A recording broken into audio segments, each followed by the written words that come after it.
And now, Effective Communication with Phil Zeller, CEO, Dale Carnegie, Southwest Michigan. Woohoo! Yeah, I'm number one. Check me out. I was driving down the highway the other day, and I pulled up behind a vehicle in the left-hand lane, and this vehicle is driving side by side with a semi-truck. And now they're running about the same speed, right? And I, of course, come up in the left lane to pass, and this car decides to sit there. Just sit there.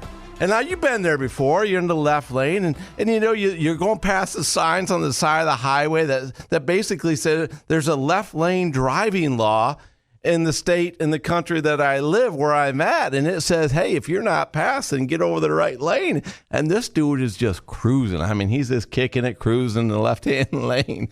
And he was right next to the semi. I'm thinking, okay, for a mile or two, okay, this is cool. I'll be a little patient here. You know, patience is a virtue. We got to work on it, right, my friends? We talked about this before.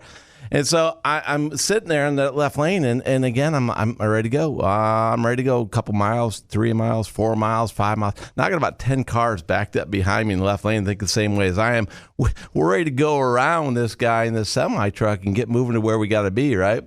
So finally, this person in the lane looks in the rearview mirror and sees there's a line of about 10 cars backed up, and they're holding up all the traffic. And so they pick up the pace a little bit, get around the semi-truck, pull over. And then, sure enough, as I go to pass, the guy rolls down his window and he tells me I'm number one. The only problem is he wasn't using the index finger. He was using the middle finger. So I thought to myself in that moment, what should I do? I should wave. So I just gave a little wave to him, a nice friendly wave, and smile at him and kept going, right? And I thought to myself in that moment, man, I've shared this with you before. I'm thinking, what is going on in that person's life that they're going to get mad and they're going to get frustrated with me because they're holding up traffic, but they want to get angry, roll down their window, and give me a one-finger salute. And I'm thinking to myself, man, that dude has got to be going through a lot in his life. His life has just got to be pure, you know what, right now, HE double hockey sticks. Because if he wants to get that angry at me because he's holding up traffic, man, I that's when you count your blessings and say, I'm glad that's not my life, because that life would be a horrible life to be what's going on in that person's life. And I put that in perspective for you today because do you allow yourself to get mad when people do stuff like that to you? Think about it. Why would you get mad about that? You're following the law. You're doing what you're supposed to be doing. Somebody else gets angry with you, so you don't even connect with it. You just move along. Move along. Move along. Let it go. Let it go. I shared with you before that Dale Carnegie said there were a lot of skunks out there in Missouri, right? A lot of skunks. And what do you do when you see a skunk? You just go around. You go around. I've shared this with you before. And in the same situation, I want you to think about it right now. What are you letting get at you? Are you letting little things get you upset right now? And what are you doing it for? Because if you think about it, if you let those little things get upset because somebody doesn't see your perspective or see the way you see it, and you allow yourself to get all fired up and all angry that you're going to roll down the window and you're going to give somebody the finger because your life is so awful that that's the best thing you got to do in that moment in time. You got bigger issues to fry, my friends, bigger issues. And those issues are you got to figure out what is really going on with your life. And you got to stop for a moment and think about it. What are you doing to your health? Come on.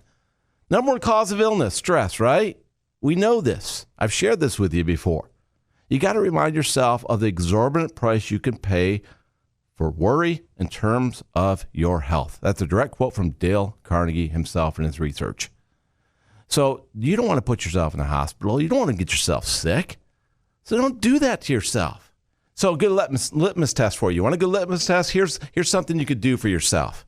In that moment where you feel yourself all wired up and you want to react, think about the reaction you're going to give. Just bite your tongue, close your mouth for a moment, think about what is my reaction going to be and what would my mother think if I reacted this way? No, do that. It's a good question. What would your mother think if you reacted that way? If you were a hothead?